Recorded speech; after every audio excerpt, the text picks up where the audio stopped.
79페이지 보겠습니다.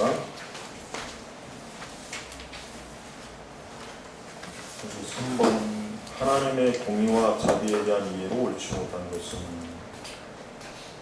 하나님의 공의와 자비는 대개 심판과 용서로 나타납니다. 하나님의 백성을 세워야 할 것은 공의고 하나님의 백성을 세워야 할 것은 공의고 베풀어야 할 것은 자비다. 구약의 하나님은 공의롭고 신약의 하나님은 자비롭다. 3번, 이 답원이 틀린 말이죠. 하나님은 구약이든 신약이든 똑같이 공의롭고 자비롭습니다. 그렇죠? 구약에서도 하나님이 얼마나 자비로운 모습이 많이 나옵니까? 이스라엘 백성들을 그냥 그렇게 불순종해도 하나님께서 이스라엘 백성들을 끝까지 자기 백성이라고 하나님이 참 붙잡아 주시고 은혜를 주셨잖아요. 하나님의 공의는 주로 율법에 드러나 있고 자비는 주로 복음에 드러나 있다. 표면적으로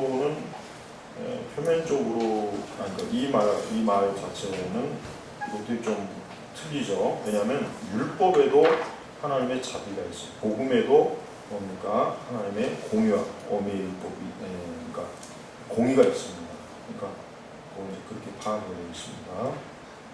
자, 비참한 상태에 있는 사람에게 절실한 것을 옳지 않는 것은 라번, 번영과 성공이죠. 예, 그 미국의 수정계 로버트 슐러가 한 번은 이런 적이 있었죠. 1987년 1월 달에 앞으로 내가 3월 달 안에 800만 달러가 없으면 하나님이 날 데려가신답니다 해가지고 방송으로 막 모금을 했어요. 그러니까 여러분들이 3월 2달 안에 800만 달러를 안 보내주시면 내가 죽습니다. 그렇게 해가지고 광고를 해가지고 그래서 나는 아유 차라리 죽어라. 그래서 근데 그 슐러가 그런 광고를 했을 때 굉장히 많이 그냥 헌금 많이 보내고 그랬어요. 그 집안은 하여튼 아들도 문제고 그래가지고 그 미국의 그 번영 신학자들이 얼마나 사기를 우리 한국의 목사들은 거기에 비하면 신사예요. 네? 뭐 수건을 만들어갖고 이 수건을 갖고 있으면 뭐 내가 안수하는 거랑 똑같으니까 이 수건 값으로 얼마를 보내라. 그리고 또 이제 헌금 우편함을 보내가지고 당신이 언제까지 요금을 안 보내면 하나님의 심판이 있을 것이다. 협박을. 미국의 이 텔레비전 번영 신학자들은요, 이게 상식을 초월해요. 우리나라 그 목사들은 거기에 비하면 진짜 신사예요. 슐러 얼마나 기가 막힙니까? 자기가 2달 안에 800만 달러가 없으면 하나님이 날 데려가시겠다고 했다고, 계시했다고. 광고를 막 해가지고, 참 대단해요. 미국의 이 성공주의 번영 신학자들의 그 활동이라고 하는 건요, 진짜 정말. 근데 우리 한국에 있는 많은 목사님들이 그런 거를 굉장히 많이 벤치마킹을 해요. 그렇게 노골적으로는 못하지. 그렇게까지는 못하는데 하여튼 그 비슷하게는 많이 하고 있어요. 그래서 뭐 하여튼 여러분이 아시는 것처럼 한국의 그 은사주의 교회, 교회 성장주의 학자들이 항상 이런 사람들은 다 이 번영주의 신학, 미국에 있는 텔레비전 전도자들의 영향을 엄청 많이 받았어요. 엄청. 네. 그걸 알아야 돼요. 자, 비참한 상태에 있는 사람에게 번영과 성공은 그건 뭐 그 사람을 완전히 멸망하는 거죠. 그렇죠? 이게 아니죠. 공의로운 심판을 면하는 일, 구원자, 복음. 그렇죠. 네. 그러니까 번영과 성공이 꼭 좋은 건 아니죠. 물론 이것을 잘 사용하려면 너무 좋은데 잘 사용하는 사람이 거의 없잖아요. 아무리 신앙이 좋아도 번영과 성공이 오면은 10에 9은 뭐 100에 99은 그냥 넘어집니다. 바른 신앙을 지키지 못하고. 그래서 참된 성도는 번영과 성공을 왔다고 해도 너무 기뻐하지 말고 하나님 앞에 이것을 내가 정말 잘 관리해서 정말 하나님의 영광을 위해서 쓸 수 있도록 해달라고 정말 그렇게 많이 기도해요. 안 그러면은 그냥 너무 뭐 그것이 오히려 그에게 그 영혼에 치명적인 해를 줍니다. 거의 그렇습니다. 학습 적용. 율법을 지킬 수 있는 능력을 상실한 인간에게 하나님이 율법을 주신 목적은 무엇일까? 그래서 유대인들은 율법을 문자적으로 이해하지 않고 시대에 맞게 교훈에 이끌어내어 구전을 세우고, 그것이 이제 미드라시죠. 미드라시. 네, 그건 미드라시입니다. 네, 토라. 그렇죠. 이게 지금 뭐 우리 한국에 지금 뭐 토라 교육 뭐 이런 미드라시 이런 유대인의 이거를 우리 그리스도인들이 교회 안에서 뭐 해야 된다 뭐 어쩌고 저쩌고 하는 사람도 있는데 그건 잘못된 거예요. 네, 왜냐하면 이 미드라시나 이 토라는 유대인들이 하나님의 율법을 자기들에게 맞게 개조한 거예요. 개조. 주의해야 돼요. 그래서 우리가 유대인의 어떤 유대인들이 뭐 똑똑하다, 뭐 노벨상을 많이 받았다, 뭐 경제적으로 굉장히 뭐 돈이 많다, 이거를 자꾸 아주 뭐 강조하는 그런 사람들이 많이 있어요, 교회에. 근데 그런 유대인들이 뭡니까? 예수 그리스도를 모르기 때문에 거기에 그걸 목적으로 그들이 사는 거예요. 예수 그리스도를 알면은 그런 목적으로 살겠습니까? 저들이 복음을 전하고 십자가를 지고 순교하는 데 살지. 전 세계에 있는 자본을 그들이 그렇게 착취하겠어요? 아니죠. 그래서 율법에 대한 이런 그 유대인들의 해석과 이해는 경계해야 돼요. 아주 경계해야 됩니다. 주의해야 됩니다. 자, 이번에 유대인 아버지와 독일인 어머니 사이에 태어나는 아인슈타인은 다음과 같은 말을 하며 자신이 창조한 사람에게 상을 주거나 벌을 주는 신은 이해할 수 없다고 하면서 죄인들을 권하시는 하나님을 인정하지 않았다. 그랬죠. 아인슈타인이 그랬죠. 이게 무신론자들이 아인슈타인의 이 말을 아주 그냥 잘 써먹어요. 굉장히 잘 써먹죠. 그 34번에 보면은 나는 자신의 창조물에 대해 상을 주고 벌을 주는 신이나 우리가 경험하는 종류의 의지를 가진 신을 생각조차 할 수 없다. 또한 물리적인 죽음을 경험하고 살아남은 사람을 상상할 수 없으며 예수님이 인정하지 않는 거죠. 믿고 싶지도 않다. 나약한 영혼들이 두려움과 어리석은 자기 중심적 사고에 빠진 나머지 그러한 생활을 품는다. 인생의 영원성에 신비로 남은 이 순간 존재하고 있는 세상의 경이로운 구조를 엿볼 수 있다는 사실로 나는 만족한다. 또한 비록 일부분에 불과하지만 자연 속에 스스로를 드러내는 이성의 한 부분을 이해하려고 열정을 바친 나의 삶에 만족한다. 그러니까 아인슈타인의 이 말은 결국은 뭡니까? 천국과 지옥도 없고 부활도 없고 사람은 죽으면 그냥 끝이다. 그가 이 세상에서 그저 열심히 살았으면 그것으로 그의 인생은 값어치 있다. 지금 이 얘기하는 거예요. 그러면서 하나님이 심판한다. 즉 예수 그리스도를 믿지 않으면 하나님이 심판하고 정죄한다. 난 그런 신 안 믿겠다. 아주 아인슈타인이 담대하죠. 아인슈타인이 이런 사람이에요. 그런데 그 목사님들의 설교를 보면 또 아인슈타인은 예화를 많이 또 쓰더라고요. 아인슈타인이 유대인이고 어쩌고 저쩌고 뭐 또 어떤 목사님은 뭐 아인슈타인이 하나님 예수님을 믿었다고 또 예화 때 쓰더라고. 야, 그래서 무식해도 좀 웬만해야지. 아인슈타인이 무신론자거든요. 무신론자. 근데 예수님 믿었다고 아인슈타인처럼 예수님 잘 믿으면 너희들도 노벨상 받. 이렇게 설교를 해요, 진짜. 그러니까 그런 설교를 들으면은 진짜 욕이 안 나올 수가 없잖아요. 그러니까 나는 개인적으로 하여튼 예화 쓰는 설교는 무조건 나는 안 믿어. 왜? 저 예화의 출처가 도대체 어디 있냐. 그러니까 저 같은 경우는 예화를 쓸 때는 사실 있었던 것만 써요. 진짜 있었던 거. 이상하게 예화집도 다 99%가 다 가짜들이에요. 목회자들이 이거 쓰는 예화집이라고 있거든요. 그거 거의 근거가 없는 거죠. 근거 없는 거. 링컨도 뭐 하나님 잘 믿었다고 했는데 링컨도 그 이상한 짓 하고 많이 하고 다녔어요. 링컨. 접신술도 했어요. 링컨도. 접신술도 했고 뭐 영매 귀신 그것도 했고 링컨도 바람 피웠단 말이에요.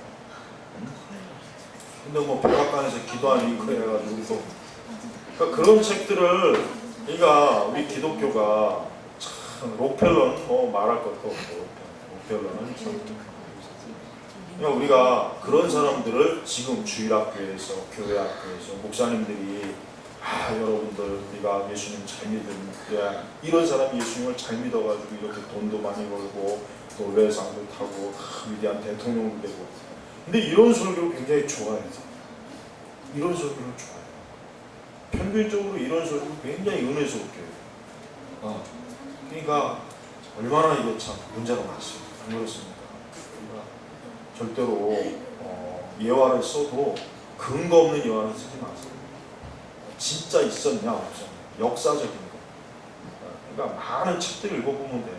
책들 읽어보면은 진짜로 있었던 거, 없었던 이게 다 구분이 갔단 말이에요.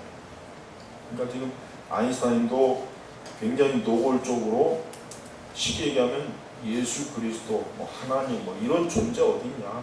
우주는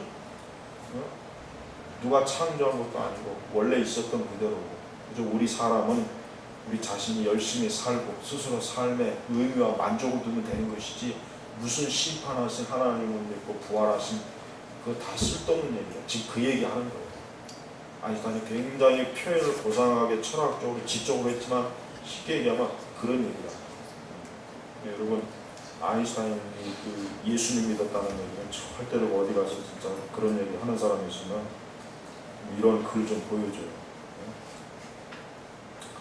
자, 주전 600년 유다 백성 가운데 살았던 하박국 선지자는 불순종과 반역과 제약을 일삼는 사람들이 심판은커녕 평평한 삶을 살고 있다고 하나님께 보고했다. 그렇죠. 하박국서 여러분 읽어보면 대충 내용이 짐작가죠. 현재 정치, 경제, 사회, 문화에 발생하는 불의와 불공정, 죄악에 대해 어떻게 생각해야 되는가. 우리가 이제 선지서를 읽어볼 때 우리가 좀 알아야 될 게 있습니다. 뭐냐면 대체로 복음주의와 개혁주의가 좀 외면하는 것 중에 선지자들은 그 시대의 그 정치적, 경제적 불의에 대해서 지적을 많이 했어요. 정치적, 경제적 불의함. 그러니까 우리가 이걸 어떻게 봐야 되냐면, 우리 교회가 이 사회 속에서 빛과 소금의 역할을 감당한다. 빛과 소금의 그 존재다. 이렇게 얘기하는데, 대체로 우리는 이 경건주의의 오류가 바로 그겁니다. 이 사회의 악에 대해서, 제도적 악, 정치적 악, 경제적 불의, 이거를 눈을 감아버려요. 이걸 좀 눈을 감는 경향이 있어요. 근데 이제 하박국서도 그렇지만 그 선지서들에 보면은 그런 부분에 대해서 굉장히 말을 좀 많이 했어요. 그러니까 이게 뭘 얘기하냐면, 하나님께서는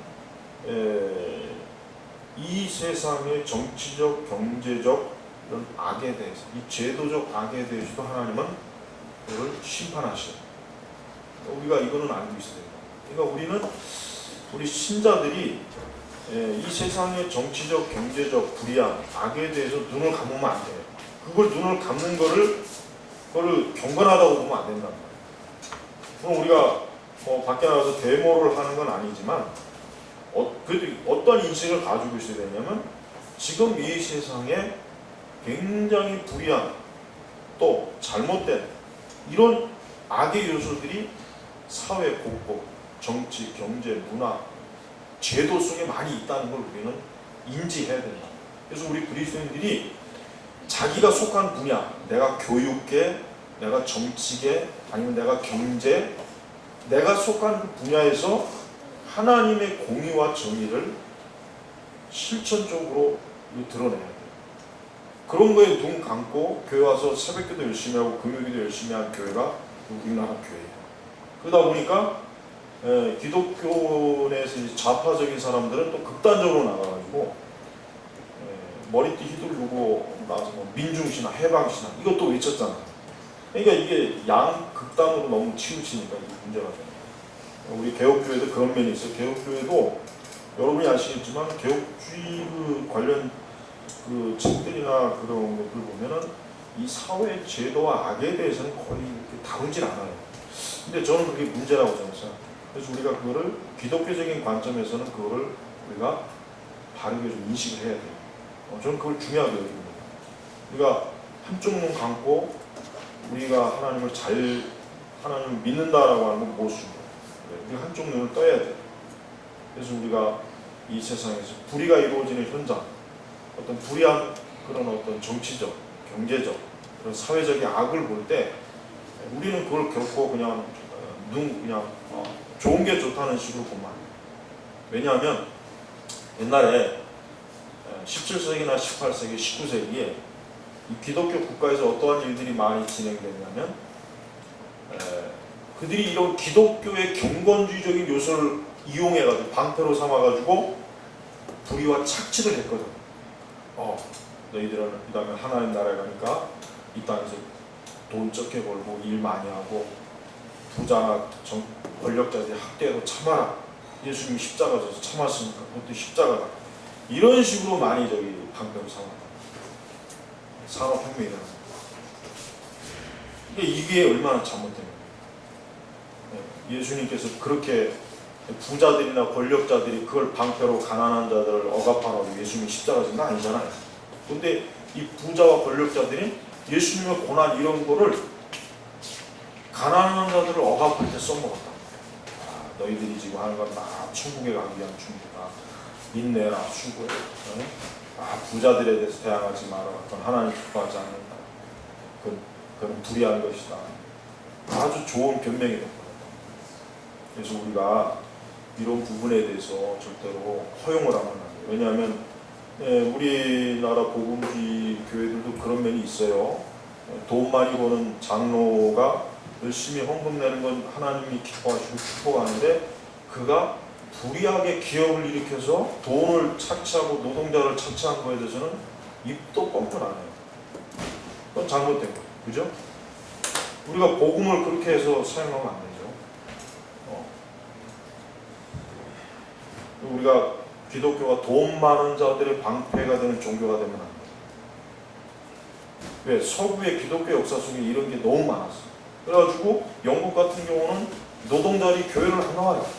그래서 영국 성공회가 아주 고민이 뭐냐면 노동자들이 교회를 안 나오는 거예요.